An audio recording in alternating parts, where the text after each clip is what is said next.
Assalamualaikum warahmatullahi wabarakatuh. Apa kabar kawan-kawan ngobor semuanya dimanapun berada? Semoga sehat selalu, masih dalam lindungan Allah Subhanahu wa Ta'ala. Ya, jumpa lagi bersama kami di sini di channel ngobor, ngobrol tentang yang horor-horor. Ya, ada Mas Ayong di sini yang menemani kita kurang lebihnya 30 menit ke depan. Ya, silakan Mas Ayong barangkali mau menyapa kawan-kawan di sana. Baik, terima kasih atas kesempatannya juga tadi pembukanya Bang Okan. Seperti biasa saya juga mau nyapa kawan-kawan dulu. Assalamualaikum warahmatullahi wabarakatuh. Waalaikumsalam. Bismillahirrahmanirrahim. Apa kabar kawan-kawan ngobor semua? Semoga semua dalam keadaan baik, sehat dan selalu bahagia tentunya kapanpun dan dimanapun saatnya. Kembali ada kita berdua, kembali jumpa dengan kita. Ada Bang Okan, ada saya di ngobor, ngobrolin yang horor-horor. Seperti biasa kami akan menyajikan cerita-cerita horor ya Bang ya. Ya. Sebentar, sendawa Bang. Tadi makan gorengan di luar. Oke, sebelum ke cerita, saya mau mengucapkan terima kasih untuk teman-teman atas dukungannya dalam bentuk apapun. Semoga kebaikan teman-teman dikembalikan lagi oleh Gusti Allah Ta'ala dengan sesuatu yang lebih baik tentunya. Langsung saja ke cerita. Ya. Ini ada cerita kejadian horor, kejadian yang memilukan juga, sebuah prahara, sebuah peristiwa hidup yang sangat menyakitkan ya, yang dialami oleh Mbak Prihatin. Itu nama asli. Ya, mungkin sejalan dengan namanya Prihatin. Memprihatinkan. Mungkin memprihatinkan enggak sih Mbak, cuman sebuah kesakitan, sebuah penderitaan.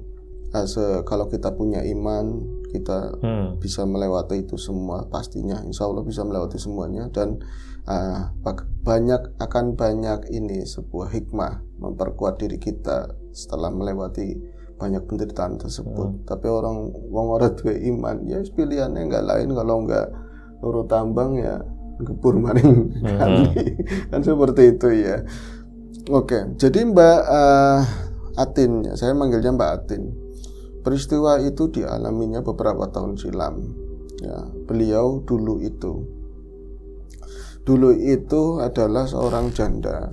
Pernikahan, siapa yang nggak ingin pernikahannya bahagia? Namun Tuhan Gusti Allah Ta'ala yang memang menghendaki akhirnya dia kehilangan suami. Suaminya itu sakit, akhirnya meninggal. Tapi sempat ketika suaminya meninggal, Mbak Atin itu sudah memiliki bocah, sudah memiliki anak. Nah, saat itu umurnya anaknya itu baru 2 tahun. Berarti 2 tahun harus kehilangan seorang bapak, dan Mbak Atin harus kehilangan seorang suami, begitu ya. Dan itu sangat berat dirasakan oleh Mbak Atin. Mencoba buat move on untuk menjalani kehidupan berikutnya, untuk membuang semua jauh-jauh masa lalu yang menyakitkan, menata hidup lagi ya. Tapi ya tadi, kalau masalah hubungan, masalah asmara, masalah pasangan dalam kehidupan masih belum bisa untuk segera cari pengganti dari suaminya yang dahulu. Tapi ya siapa yang bisa menolak hadirnya jodoh ya Bang, kalau memang sudah digariskan sama Gusti Allah. Dan selama hampir 1,5 tahun lah kematian suaminya, itu tadi sangka-sangka ada seorang yang memang hadir dalam hatinya. Kalau dalam hari-hari sih banyak sekali ya laki-laki yang baik sudah beristri ataupun yang masih lajang. Ada juga yang sudah duda, udah tua-tua, namanya hidup di kampung ya. Banyak yang pengen sama Mbak Atin karena parasnya cantik, orangnya juga bersih, begitu kan. Banyak rajin menabung, cowok-cowok random lah gitu ya. Iya, banyak yang pengen mau, tapi masih belum bisa move on waktu itu untuk yang urusan pasangan. Tapi kalau kehidupan tetap dia tuh giat bekerja apa aja ya yang bisa di handle sama dia, entah bantuin orang tua ya, ke sawah ya, ke apa aja lah, jualan macam-macam. Ketika ditemukanlah dengan seorang pria namanya Gunawan. Kalau umurnya beda jauh ya, Mbak Atin saat itu umurnya 29 tahun, sedangkan Gunawan itu baru 24. 24 tahun. Itu bujang. Masih bujang. Beliau itu masih bujang. Suaminya Mbak Atin itu masih bujang.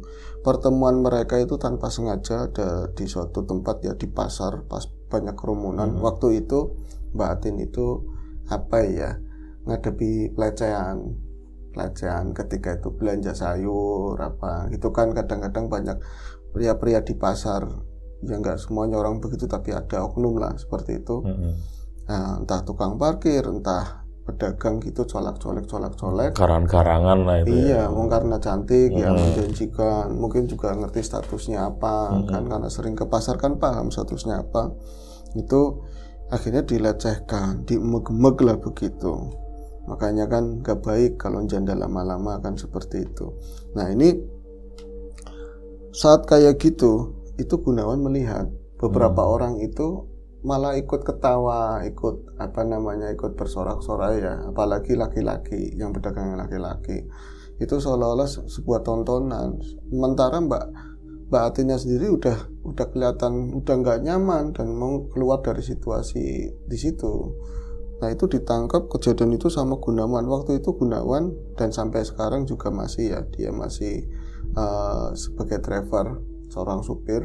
Cuman waktu itu masih bawa mobil kecil, jadi kayak mobil engkel, bawa box begitu. Dia ngirim di pasar tersebut lah, ngirim barang di situ. Dia melihat kejadian tersebut langsung tanpa pikir panjang ya, nuraninya dia sebagai seorang laki-laki ngelihat perempuan dilecehkan kayak gitu langsung membela.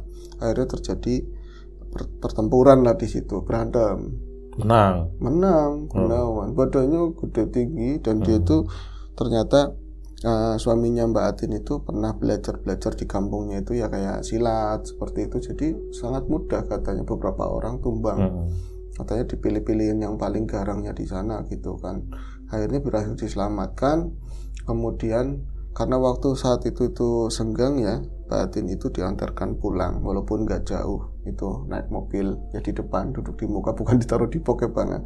Terus ngobrol-ngobrol. Dari sebuah pertemuan itu akhirnya ketika Mas Gunawan itu datang ke kotanya Mbak Atin, di kabupatennya, bukan kota sih, desanya Mbak Atin, ke pasar tersebut, pasti Gunawan berkesempatan untuk menyempatkan diri untuk main ke rumahnya Mbak Atin gitu. Dan waktu pertemuan pertama juga sambutannya orang tuanya baik, sangat berterima kasih.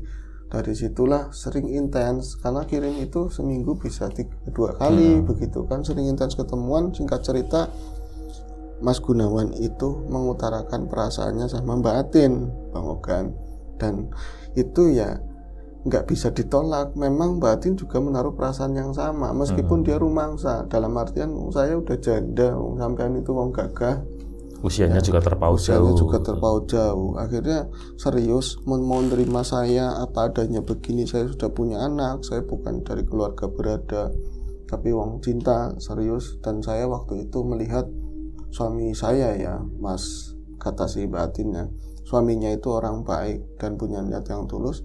Akhirnya singkat cerita menikah. Bahkan pernikahan, jadi waktu itu di keluarganya Mbak Atin sudah lama sekali nggak menggelar hajat apapun ya, karena ya sudah gede-gede semua, anak orang tuanya itu udah gede-gede semua. Jadi pernikahan itu kayak orang nikahan perawan lagi lah, seperti itu. Dibikin rame-rame sejalan sama kemampuan keluarganya Mbak Atin. Begitu juga di keluarganya si Mas Gunawan yang ternyata beda kota, beda kabupaten lah. Nah itu nikah mereka Bang. Setelah menikah, Mas Gunawan itu suaminya Mbak Atin membawa Mbak Atin bersama putrinya untuk tinggal di rumahnya Mas Gunawan.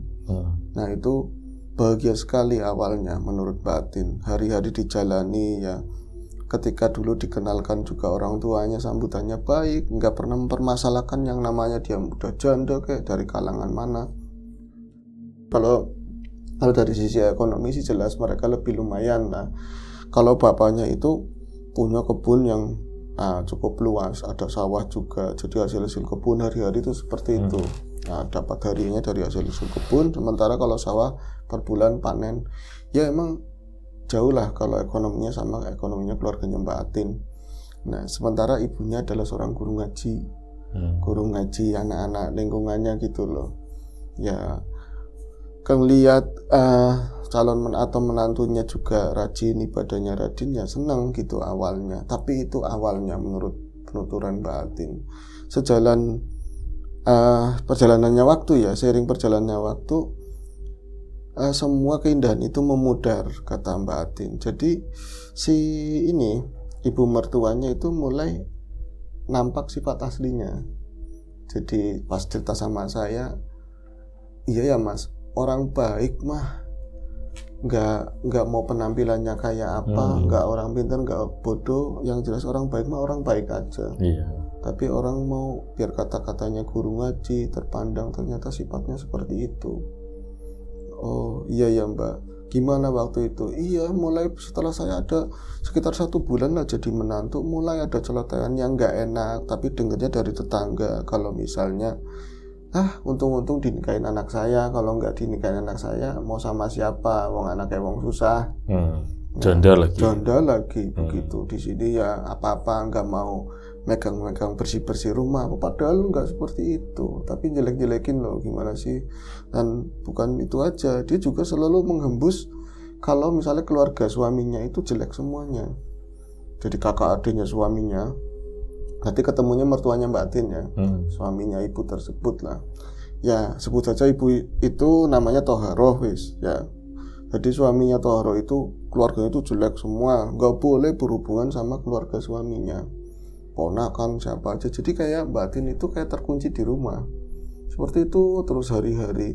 Dan awalnya itu menerima anaknya itu sebut saja namanya Sinta ya, bocah kecil yang 4 tahun itu, malah belum 4 tahun ya kayak cucunya sendiri. Tapi setelah sebulan itu dia mulai malah sama sekali nggak megang dan banyak ngomel-ngomel, marahin. Kalau anak kecil kan kadang-kadang banyak cerobohnya, main jorok-jorokan, kotor-kotor apa, itu sering ngomong yang nggak enak.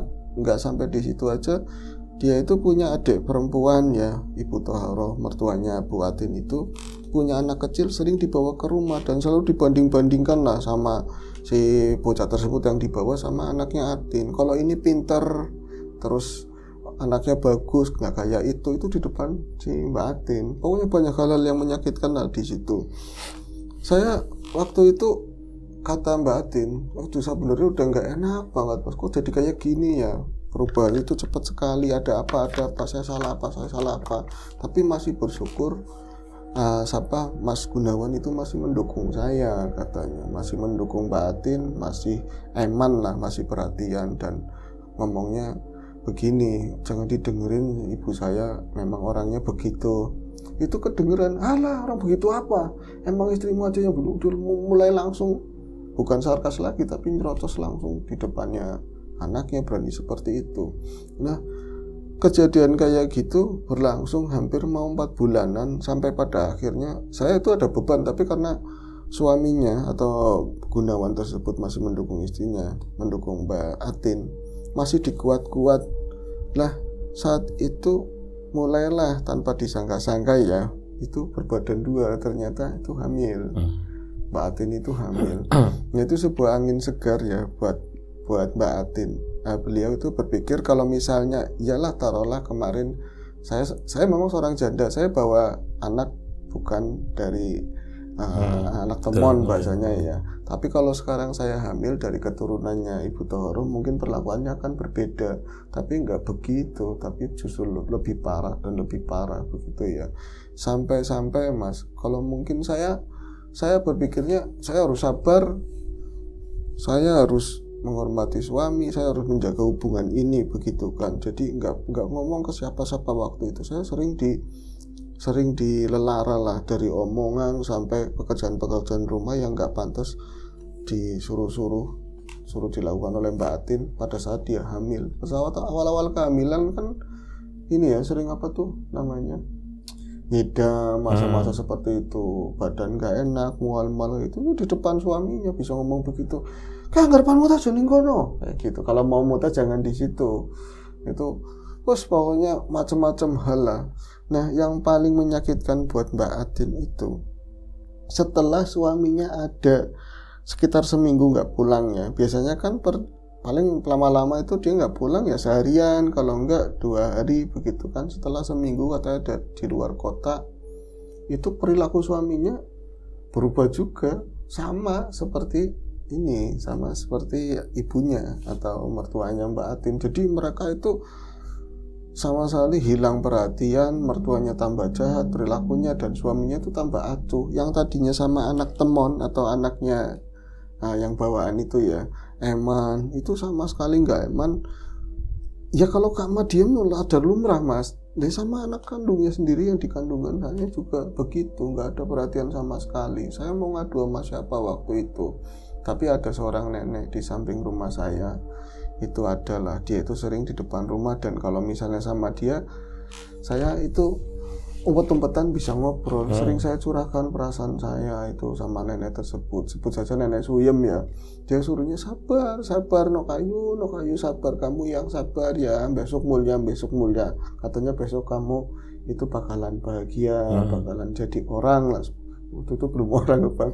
Itu mengko nanti kalau misalnya anakmu lahir luluh kan, mesti ibumu luluh, ibu mertuamu luluh, suamimu jadi wong itu anaknya sendiri ya bakalan jadi seneng, jadi baik, jadi eman semuanya. Nah ternyata itu ya, saya mengalami itu katanya si Mbak Atin, penderitaan yang ya dari perasaan, fisik udah capek banget, tapi si anak emang kuat banget. Kalau yang lain-lain mungkin bisa keguguran dengan capeknya pekerjaan rumah, kadang-kadang suruh ngeler gabah kayak lo, mada ini karung, berat lah, kerja berat begitu. Suaminya nggak tahu, cuman dia kayak sama aja, sama kejem begitu. Di saat seperti itu, saya hanya bisa pasrah sampai akhirnya hari yang ditunggu-tunggu ya, saya udah berat banget, pengen banget ngelahirin ini bocah begitu kan. Akhirnya bocah itu lahir, harapannya nanti mertuanya berubah, suaminya juga berubah jadi baik lagi atau apa. Itu malah justru sebaliknya, tambah parah, benar-benar tambah parah. Itu ngelihat darah dagingnya sendiri ya, suaminya Mbak Atin pun kayak biasa aja gitu loh. Untuk ngedong-ngedong aja malas pokoknya. Kalau adatnya orang-orang Jawa biasanya kan kalau misalnya istrinya melahirkan, nanti suaminya yang isu-isu bersih-bersih. Ada adat yang isu di kali atau di mana itu sama sekali nggak mau megang, nangis juga. Itu anaknya paling kayak gitu. Jadi tambah parah. Begitu juga mertuanya Mbak Atin, ada darah dagingnya sendiri, itu pun nggak open, dia malah kayak sengaja bawa bayi tetangga begitu, kayak sengaja ibu kita bocah lemu, bocah ape kayak orang kayak sih, nah kayak gitu dibanding-bandingin. Maksudnya kan orang benci, orang salah kan ada kesalahannya apa sejauh itu. Kata Mbak Tin, saya tuh nggak merasa saya punya kesalahan apa begitu kan. Nah bukan cuman itu, saat saya mulai si Mbak Atin itu mulai bangun dari rasa sakit melahirkan lah ya, itu mulai ada rasa sakit yang lain. Ini apakah ini ada hubungannya sama melahirkan, kurang urut atau kurang obatnya atau gimana?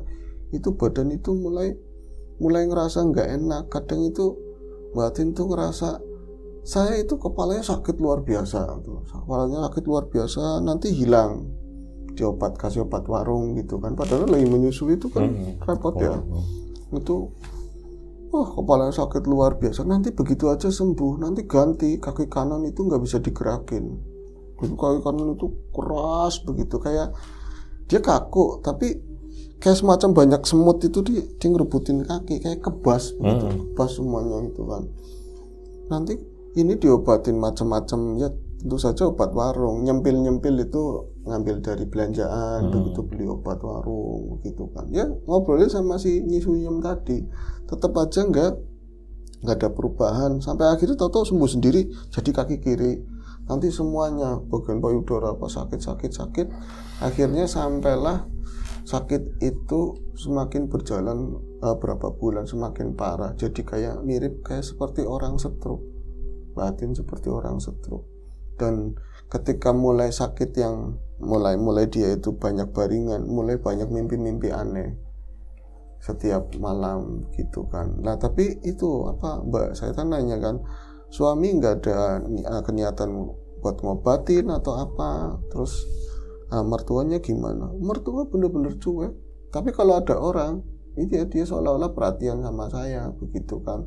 Bahkan kalau misalnya ada yang mungkin nyisuyem itu cerita-cerita sama tetangga yang lain, ada yang nengokin, dia itu berlaku ramah seperti ibu-ibu yang lain begitu kan, dan pura-pura itu dibawa ke sini udah berobat ke situ, tapi kan tetangga juga curiga, wong nggak pernah kemana-mana kan.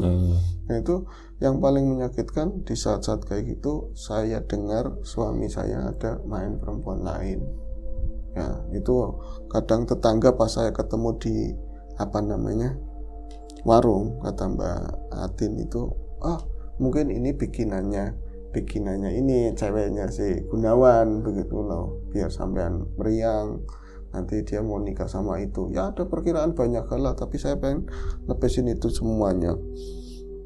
Kejadian kayak gitu sampai anaknya Mbak Atin itu usianya sampai 3 bulan.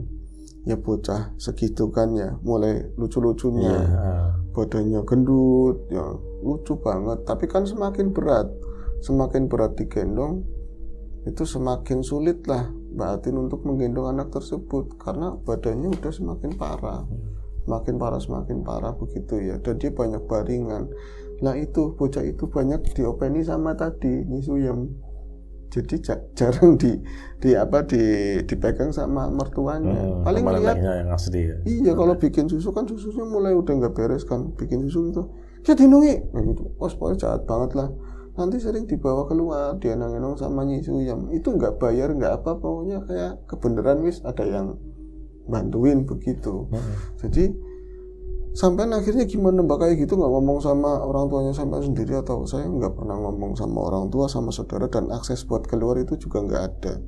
Handphone saya nggak boleh megang, pokoknya nggak boleh keluar rumah jauh-jauh lah, paling sekitar situ aja. Nah itu kejadian kayak gitu tadi ya, saya katanya Mbak Atin, saya itu sering mimpi-mimpi aneh. Mimpinya itu di sana itu saya pasti kalau mimpi kan kadang-kadang nggak jelas ya Mas, ini nyata atau enggak, terus kadang-kadang urutannya itu nggak teratur begitu. Kalau di sini itu jelas banget. Lagi-lagi saya ada di sebuah hutan itu lebat banget. Nanti saya itu entah itu jalan, entah itu ngambang, hutan itu gelap, akar-akarnya banyak yang menjuntai, dan di bawahnya itu air. Di bawahnya air tuh gelap banget. Itu seakan-akan saya itu terbang atau jalan, ya kayaknya sih terbang layang-layang begitu di atas akar-akaran, gelap banget. Nanti lama-lama agak terang, itu ada tempat yang agak lapang, di situ ada air tuh banyak, seperti telaga lah, seperti itu. Cuman saya nggak menemukan ada pancurannya, ada sumber airnya, hanya air menggenang begitulah.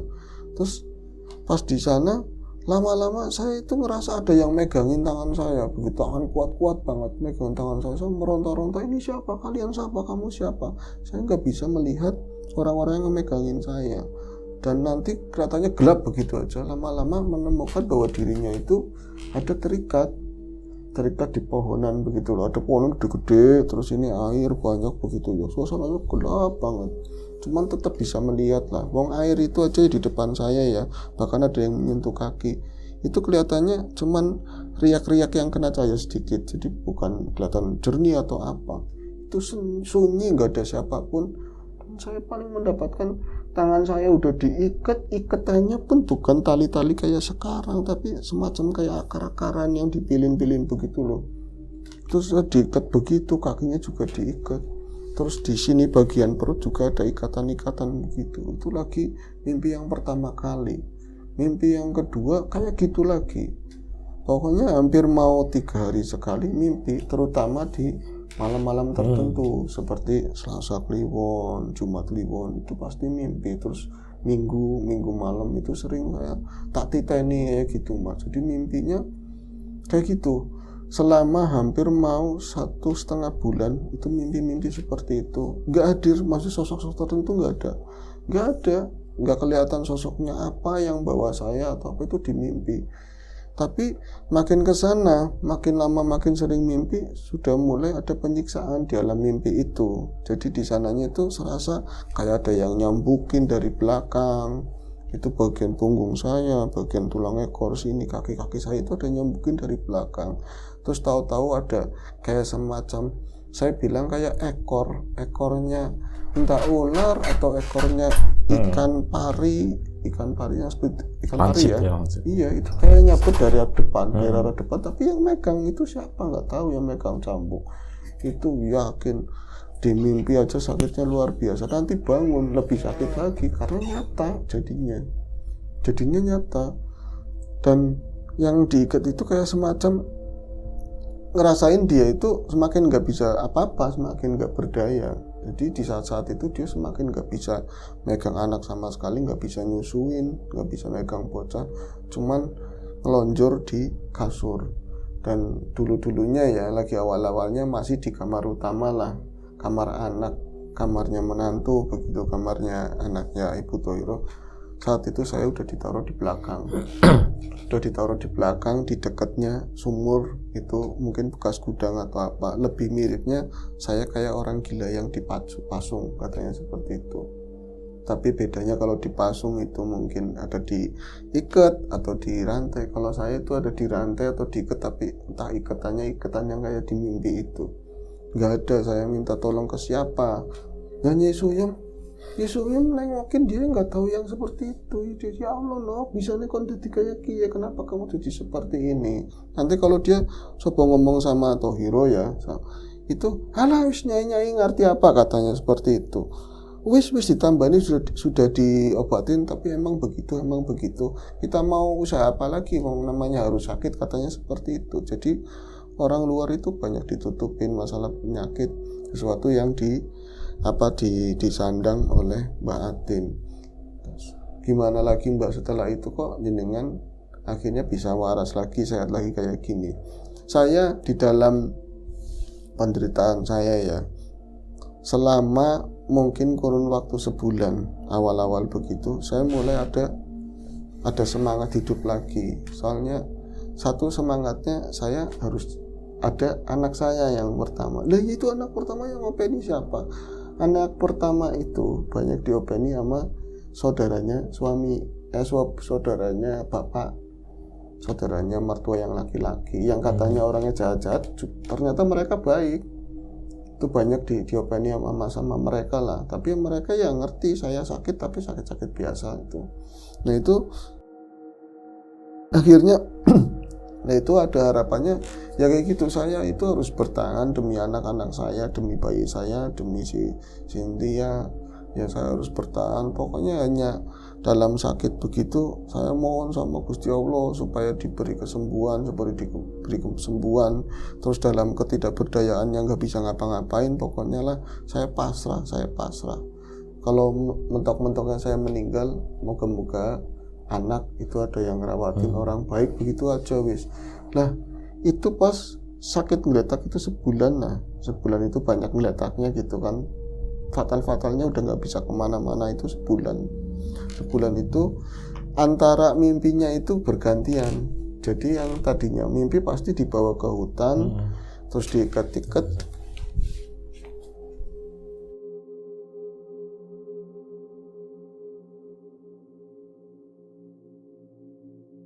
Jadi mimpinya berganti-gantian. Yang awalnya cuma dibawa ke hutan, diikat-ikat, disiksa tanpa tahu wujud yang nyiksa itu apa. Cuman kayak ada cemeti, ada ekor yang nyabet-nyabetin dia, bangun-bangun tambah parah. Tapi setelah sebulan itu mulai ada sisi yang lain. Jadi antara mimpi atau enggak, kadang-kadang itu habis maghrib, kalau mau subuh itu sering ada yang datang, seorang pria katanya. Tapi kalau saya lihat itu mukanya mirip sama Mas Gunawan katanya. Memang tua banget, tapi dari rautnya itu masih ada keciri mirip sama suaminya, sama Gunawan begitu. Tapi dia itu orang tua pakai baju putih. Kalau ini namanya apa, ketu ya? Bukan peci sih yang begini, yang putih. Kupluk gitu. Iya, tapi kayak orang kaji zaman lama gitu loh. Dia itu sering datang terus ngomong, yang sabar ya Nduk, yang sabar. Seringnya kayak gitu terus hilang begitu kan. Nanti badannya mendingan. Kalau misalnya saya itu mungkin dikirim sama Gusti Allah, ya itu siapa nggak tahu. Tapi setiap saya kesakitan dan hampir sakit saya itu kayak nggak bisa bertahan, dia itu datang, terus saya mendingan lagi gitu. Jadi kayak ini nyakitin saya, ini yang nyembuhin begitu loh. Tapi yang nggak langsung begitu aja sembuh. Jadi mending begitu saya bisa bertahan sampai akhirnya. Mungkin di sebulan ke depannya saya malah nggak tahu anak saya seperti apa, udah nggak pernah ngeliat lah, nggak pernah ngeliat bayinya itu. Jadi kayak orang gila yang dipasung di belakang. Itu aki-aki itu memperkenalkan diri, namanya nggak usah disebut ya mas, tapi itu adalah mbak buyutnya suaminya katanya. Mbak buyutnya suaminya, nggak apa-apa katanya begitu. Nanti juga bakalan berakhir. Kamu kamu itu anak yang sabar, ikhlaskan. Semua yang nggak bisa kamu lakukan, nggak bisa berdaya kayak apapun lah dalam bahasa Indonesianya ya, nggak ada yang nolong, nggak ada yang apa. Pasrahna ning segarane Gusti katanya, pasrahna semuanya kepada Gusti Allah katanya seperti itu.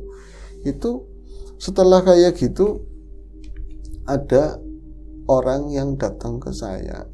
Itu nggak tahu ya, saya soalnya sudah baringan, cuman nggak bisa baringan, tapi saya dengar berisik lah waktu itu. Mungkin sakit udah berapa, 3 bulanan saya udah kurus kering lah gampangnya, tapi nggak berdaya apapun ya. maaf aja, mau kencing mau apa udah kayak orang stres di situ lah. Nyisuyumnya ya nyisuyum cuman lewatin anak saya begitu kan. Akhirnya apa, ada suara-suara berisik, saya masih bisa mendengar, kalau pendengaran saya masih jelas. Lama-lama saya dengar itu ternyata orang tua saya, suara orang tuanya si tadi Mbak Atin, dan kayak berantem di depan gitu loh, maksa buat masuk, kayak dihalang-halangin sama si Tohiro. Lah itu suaminya mertua yang laki-laki juga ikutan ini. Jadi kayak orang takut sama istrinya gimana sih? Kayak gitu. Itu kayak orang berantem di depan, akhirnya menyeruak masuk gitu. Itu bapak ibunya si tadi Mbak Atin berhasil masuk. Ngomong, "Tin, kau nang ndi? Apa kau nang ndi? Ya Allah, kamu tuh di mana? Kamu di mana?" Pas tahu saya ada di gudang kayak orang kepasung begitu. Oh, mak saya nangis udah kayak apa, saya dipeluk-peluk. Itu ngomong, saya laporin, ada mau dilaporin ke polisi, ada apa? Oh, menantu kok diperlakukan begini. Kalau bapak itu sambil gendong anak saya sambil nangis semuanya waktu itu. Waktu itu nggak ada suami Mbak nggak ada, enggak, waktu itu dia bawa mobil lagi keluar, mungkin lagi keluar, soalnya nggak ada. Itu mertua saya itu kayak orang baik gitu loh, waktu itu kayak orang baik, dan mereka yang berdua itu bapak sama ibu itu bawa seseorang itu masih saudaranya saya mas, kata Mbak Atin, itu masih saudara, cuman dia itu orang yang matanya awas. Kalau di sana di kampung saya itu dia itu kadang sering dimintain tolong lah penyembuh, cuman nggak komersil sama sekali. Kalau dikasih uang juga nggak mau, paling rokok kayak gitu mau dia. Itu sebut saja namanya Mas Imam ya, Mas Imam itu ada, saya masih jelas, saya masih bisa ngomong gini, Mas Imam, saya bisa ngomong kayak gitu, saya masih ingat masih bisa ngomong kayak gitu. Mbak, ampun Mbak, sampun Mbak, jangan ngomong, nggak apa-apa, saya bantu, insya Allah saya bantu. Itu saat dia itu mendekat ke arah saya aja udah di badan saya itu panas banget katanya. Batin masih datengin sama si Imam itu kan masih pemuda belum nikah, itu badannya panas banget, kayak ada sesuatu yang nolak dalam dirinya. Terus dia baca apa, saya itu dicipret-cipretin air, bisa semua ngelihat gitu loh, di badan itu keluar asap kayak bara yang di itu kayak gitu, bunyi sampean kerasa panas enggak waktu meriang? Enggak, adanya sakit semuanya. Ya Allah kok kayak gitu, astagfirullahaladzim. Mas Imam banyak ngomong kayak gitu. Akhirnya ngomong sama orang tua saya harus dibawa pulang, diobatin di sana.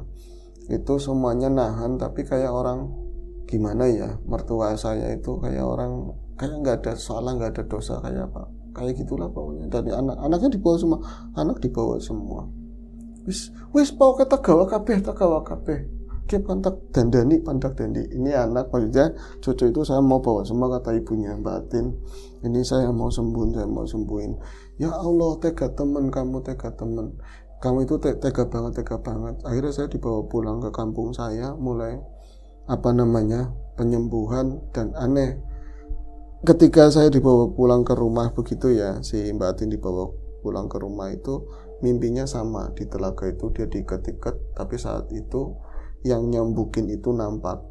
Nyambung makhluknya itu loh, katanya serem-serem banget mas. Kalau misalnya kayak kunti, kayak pocong, kayak apa itu kan umum ya ngeliat di TV. Dimana kalau itu makhluknya nggak jelas. Oh itu bentuknya itu yang nggak biasa umum. Mereka lihat kayak palanya hewan apa, bawahnya apalah kayak gitu. Nah di situ lalu dicambuk-cambukin, ditulungin. Hadir itu Mas Imam di situ. Mas Imam itu nggak kayak gitu katanya.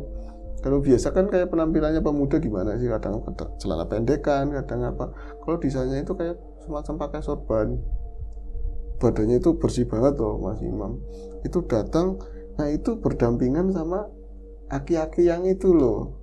Berarti Mbah Buyutnya, suaminya itu. Kayak mereka tuh merangin semua yang ada di situ. Ternyata pas di tengah telaga itu kayak semacam muncul itu kayak sebuah istana gede banget, dan tentaranya banyak banget, itu diperangin mereka berdua dan berangsur selama mungkin seminggu. Mimpinya begitu terus, dan saya itu antara sadar apa enggak, katanya ya itu sedang dalam masa pengobatan lah, dan setelah ini, singkat cerita aja ya mas, nggak ada yang ngubungin, baik dari Gunawannya, baik dari mertuanya, nggak ada yang pengen tahu macam-macam keadaannya si cucu atau keadaannya Mbak Atin, sampai akhirnya saya berangsur-angsur pulih. Dan setelah semuanya saya menjadi lebih baik, badan saya lebih sehat, kami akhirnya memutuskan untuk mengajuin perceraian. Kayak gitu loh, dari itu namanya apa ya, dari pihak perempuan. Dan itu ternyata nggak dicegah sama sekali, nggak ada ini itulah, pokoknya suami iyain semuanya. Yaitu saya ngalamin hal yang seperti itu. Dan hal yang paling mengagetkan saya itu memang ada seseorang yang dipersiapkan dari Ibu Toharo itu untuk gantiin posisi saya. Siapa itu mas? Jenengan tahu? Yang nggak tahu sampai nggak cerita. Saya bilang, dia kan kita bercanda kan udah sehat ya, udah beres karena kejadiannya udah lama. Itu yang dipersiapin buat gantiin saya itu ternyata cucunya Nyi Suyem yang buat curhat terus, yang buat yang gendong-gendong anaknya, yang seakan-akan satu orang yang paling baik, yang paling mengerti lah keadaannya si Mbak Atin. Dan satu ini juga satu iya, ternyata dia satu komplotan, dia berniat untuk cucunya itu Arab digamben kayak apa ya, Arab dinikahkan. Kalau ini udah bisa mati lah begitu, mau diambil mantu si Gunawan itu, atau cucunya mau dikasihin ke tadi ya. Nah semua yang perilaku tadi, kiriman-kiriman yang bikin sakit itu ternyata apa, isu yang ini. Cuman itu asal tahu, saya dijanji begitu, nggak usah dendam, nggak usah apa. Ternyata emang dia orang pintar, dan saya nggak tahu orang pintar atau dulunya itu dukun atau pernah begitulah. Tapi ya tetangga juga pantesan kalau saya itu cerita pas lagi agak waras-warasnya lah, dulu lah sehat. Bocahnya kemana? Sama siapa? Kok ke warung nggak dibawa sama Nyi Suyem? Kayak tetangga-tangga gimana gitu loh. Kayak ada risih-risih begitu. Saya punya pengalaman kayak gitu mas, dan saya kayak menjalani kehidupan kedua lah. Sampai sekarang tuh anaknya sehat gitu. Oh sehat semuanya, masih janda kali mungkin. Yalah, kembali cantik mungkin. Iya itu aja sih ya, semoga kesananya tambah lebih baik lagi begitu aja. Ya nggak terasa udah hampir ya 40 menit ya. Demikian nih cerita dari Mas Ayung yang sangat menghibur kita semua. Sampai jumpa di ngobrol selanjutnya, mungkin masih sama saya atau sama Mas Siram Biru, itu saja, dan kami akhiri. Wassalamualaikum warahmatullahi wabarakatuh.